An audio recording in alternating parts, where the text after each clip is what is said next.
I grew up with a single mom. I was an only child. We were incredibly close. When I was really little, I dreamed of my parents getting back together and, I wanted that. I've had anxiety my whole life, really. I vividly remember that first panic attack. I had a breakdown after I got out of the bath, worried that my mom was gonna die when I was 3 or 4. So I dealt with that for basically my entire childhood and upbringing. But I definitely had issues with food and with eating and using it to cope. I got diagnosed with celiac when I was 10, and I kind of accidentally lost weight because there was just such a limited amount of gluten-free options, 13 years ago. So as the weight started to come off when I was 10, everyone started to treat me differently. That's when boys started to have crushes on me and girls wanted to be my friend. And that just encouraged just a preoccupation with weight and food. And that's when I would try to take the smallest amount of food in my lunch. And, after I started to recover from my eating disorder and I had started to gain a little bit of weight back, I felt guilty that when people would ask me what I ate and how I worked out, that I was just completely lying. I just felt super compelled to share. And I'm a very all or nothing person. I just wrote out every single letter of really my story pertaining to depression and anxiety and food, because they're related. And my story got published so many times. There were millions of views and reads, and the messages that I got from people just thanking me for being open were incredible. And so many people that I knew, that I went to college with and high school with, and of course people that I didn't, shared their stories. Because of that, that was really the validation that I needed to just continue to be open in every way. Every time I'm open, even though it's uncomfortable at first, it's always very quickly affirmed with people thanking me for being open. And if I can make anyone feel less alone, then that's all I want to do. I had so many random businesses throughout my life. I made a blog in high school. I changed the name 3 times.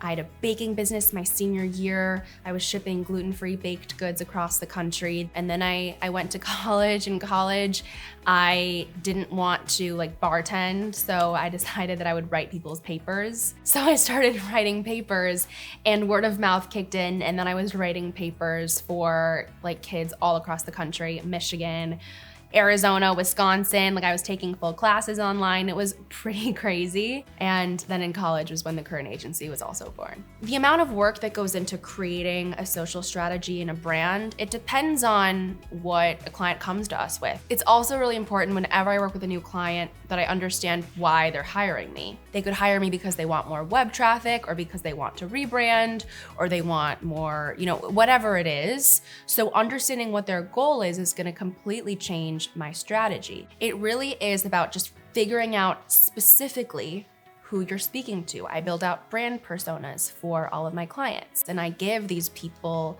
images and names, and I write out what a day in their life looks like, and I figure out what their barriers are to entry, what's getting in their way of becoming a customer, what advantages this product or this brand can provide to them. And I literally sit with this brand persona in my mind, this person that I've created like a movie character, and I'll ask myself, what can I create that she would love today? What would she want to comment on, or what would she want to send in her group text with her friends, or what is she going to save to come back and look at later? So creating content from that angle, that's how you create a post that's incredibly engaging, and that will ultimately also lead to a much stronger relationship between a brand and their audience. You never really know what marketing messages are gonna stick and what aren't. That's why when people sometimes ask me to guarantee a certain number of followers or a certain amount of sales, I always decline. I've had a couple people push back and say, are you not confident in your skill set or in your efforts? I'm like, no, it has nothing to do with that. Sometimes it doesn't matter how amazing your marketing is, you just don't know how consumers are gonna respond to a product. That's, a variable of working with different clients when I don't have full control over the product or the service or, the person I'm working with. I think that what sets me apart from a lot of other people is that a ton of people wait to get started. Wait until it's perfect, or they feel like they have a ton of free time, or until they feel like they're a complete expert in their craft. I never waited, ever. I always just did, and I always had faith that I could figure it out, that I could Google it or find a YouTube video or ask someone. When I when I feel like I've failed, or I feel like I'm failing, or I feel like, I'm in a downward swing of business, I'm incredibly fueled by that. And that's when I'll stay up until 2, 3, 4 in the morning to go the extra mile to get my business back on that upward path. I try to always educate myself and know that I don't know what I don't know. But I think it's really just about being open to everyone, always, and always knowing that you can learn from everyone you meet. Level Up is funny because I never, ever in a million years expected to do anything in the educational world, ever. What happened was, when I started to post more on TikTok, these day in my life videos, I started to get the same questions over and over and over. Questions like, what did I major in? Or what can people do to build a business that I have? A lot of these questions were coming from women who were currently marketing majors in college. So the questions kept coming, and I just didn't have the time to get back to them. It was a really crazy amount, like thousands and thousands. So I decided to create a masterclass that was live with me on Zoom, and that would really teach these women everything that they needed to know to build their business. Most of them were wanting to do what I do and have social media clients. In the first week, I actually don't talk about marketing at all. It's all about imposter syndrome and confidence, because the biggest thing that I think a lot of people get wrong is they're so focused on their skill set. But if you don't have the confidence to create opportunities for yourself, to walk into a room, network, and secure a meeting for yourself, it doesn't really matter how skilled you are if no one is ever gonna even know who you are to be able to show your skills. I hope that Level Up expands because I know how important it is. And I hope to empower a lot more women on their entrepreneurial journeys. Most of my career isn't something I ever could have predicted.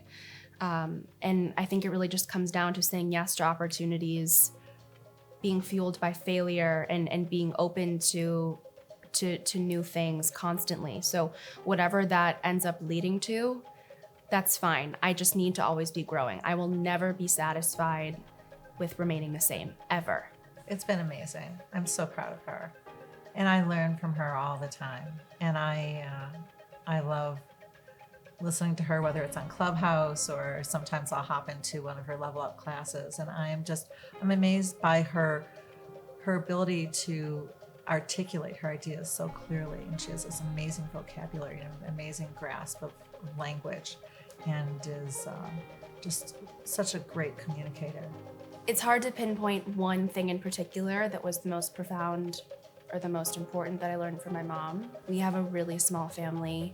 I really don't communicate with my dad's family. I don't really know them. And, most of our immediate family have passed away, my grandparents, my uncle. And because of that, most of what I've learned was from her.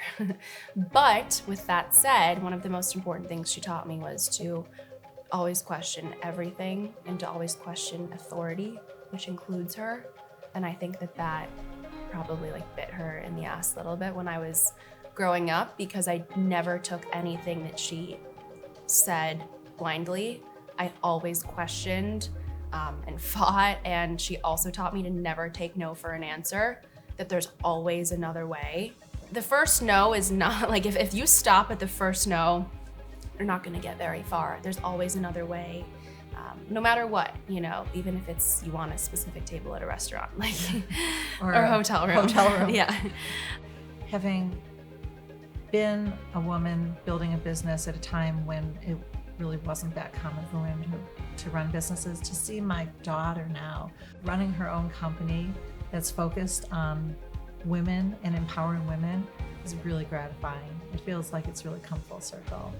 I am proud of myself for a lot, and it's funny because that's how I close out Level Up every week. I'm proud of the relationships I've made, because to be respected by a lot of the people that I'm respected by and that I'm friends with, it's a feeling that I can't describe, and I'm really proud of that.